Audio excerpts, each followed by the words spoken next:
What is up, weather enthusiasts? I'm your host, Pat's Path Predictor. Let's get right into the weather. All right, so this is the situation we have right here, ladies and gentlemen.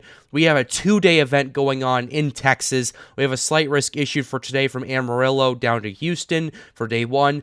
And for day two, we now have an enhanced risk issued for the DFW area and Waco over here, affecting 7 million people in the enhanced risk area. We're going to go ahead and cover all of that right here. Here's the tornado risk for today, 5% risk, 5% for wind, and 15 hatch for hail, which means we have a 15% risk of 2-inch hail or greater happening within 25 miles of a point. Let's go ahead and read the summary over here real quickly. Severe thunderstorms are possible mainly late this evening into tonight over parts of the southern plains with a risk of large to very large hail, damaging winds, and perhaps a couple of tornadoes right there. We're going to go ahead and show you the modeling just to give you some timing of what's going on with this. And this is taking place in Texas right here. From the looks of the modeling, it looks like storm initiation starts around 6, 7, 8 o'clock or so, between 6 and 8 p.m. tonight, and it continues into the overnight hours into the morning, and then the main event, which is tomorrow, which we'll get to in just a second, that's when it starts kicking off. But it does look like it's going to be more of an isolated event for tonight, which means that if storms continue to start firing up, we definitely could be seeing that. I'm going to go ahead and pull up a sounding right here, see what's going on with that over there, and see what kind of weather we're looking at. Yeah, none right there. The cap is incredibly strong, going to be incredibly strong going into the evening hours, so we'll go ahead and move back to like around 9 p.m. in some areas just to look at it, see what's going on in parts of rural Texas over there, just to see what kind of stuff we could potentially be looking at. Yeah, it looks like the cap's going to be pretty strong tonight, which is why they've kept it at a slight risk. Although, if storms do fire up, they are going to fire up in pretty much isolated events right there. Now we're going to go ahead and take a look at the day 2 outlook right there. Now we can take a look at this. We have an enhanced risk once again issued. We have a 5% tornado risk for the DFW area, a 30% wind risk. That's why they issued the enhanced for the DFW and Waco area, and a 15% hatched hail risk, which once again means we have a 15% risk of 2-inch hail happening within 25 miles of a point. But we also have a slight risk in Florida, which is pretty interesting right over there. It is their severe weather season as well, although it's mostly for wind and hail. They're not looking at getting any tornadoes over there. But yeah, quite the interesting setup going on. We're going to go ahead and read the summary and a little bit of the Southern Plains situation. Severe storms producing damaging winds and very large hail are expected over much of northern Texas Wednesday afternoon and evening. Isolated scattered severe storms producing hail may also occur in the Florida Peninsula and central Georgia. This is what we got for Texas.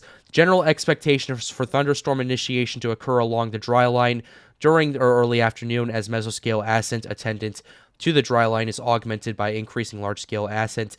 This general expectation may be complicated by residual outflow that may be in place of the north-central Texas into the wake in the wake of the early morning storms. However, uncertainty regarding the location and depth of any outflow limits predictability at this forecast range right here.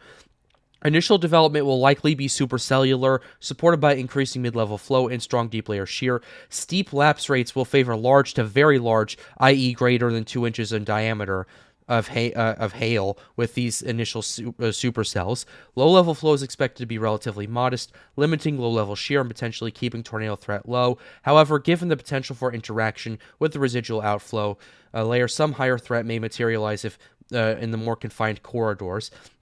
Given previously mentioned uncertainties regarding the outflow and warm front probabilities, we will defer the increase of tornado probabilities until later outbreaks. So yeah, that's why that's going on right there. There is a little bit of uncertainty right there.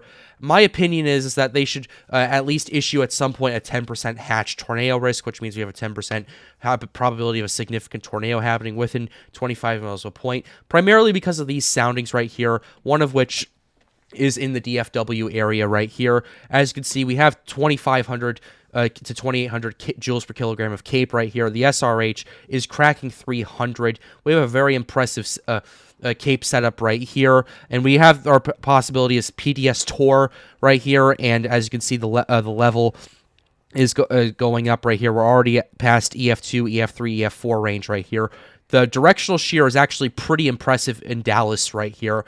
27 knots at 1 kilometer, 41 knots at 3, and 55 knots at 6. So definitely a very interesting setup going on. 68% chance of a tornado. We also have another sounding that we took out of Fort Worth over here. It's which actually has an even greater PDS tornado threat, although the 1 kilometer shear is at 19 knots, but it is made up for the 36 and 63 knots for 3 and 6 kilometers respectively, and the Cape's cracking 3,000 in this area, and this speed and this directional shear is at 90 degrees right here as well, which is a very interesting situation going on. And if you take a look at the probabilities right here, we're looking at potential EF3 to EF4 tornadoes with this. All right, it looks like the server went down on the College of DuPage website. However, Lightning Vortex sent me this stuff before it went down this morning. If we take a look at the supercell composite right here, the supercell composite last time I checked was around 16 right here, which is pretty impressive right here. The SIG Tor parameter was 9.1 in the DFW area.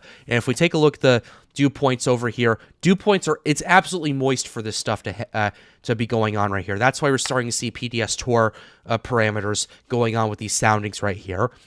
So that's the last thing I wanted to show you guys right there. But with that being said, we're going to go ahead and wrap up this video. I hope you enjoyed it. Be sure to leave a like and subscribe to the channel if you are new. It helps us out, helps us make more videos like these. If you want to help out by getting more data to the channel, feel free to join the Discord. Link is in the description down below, and it's in the end screen up there. But with that being said, have a wonderful day, guys. Stay safe.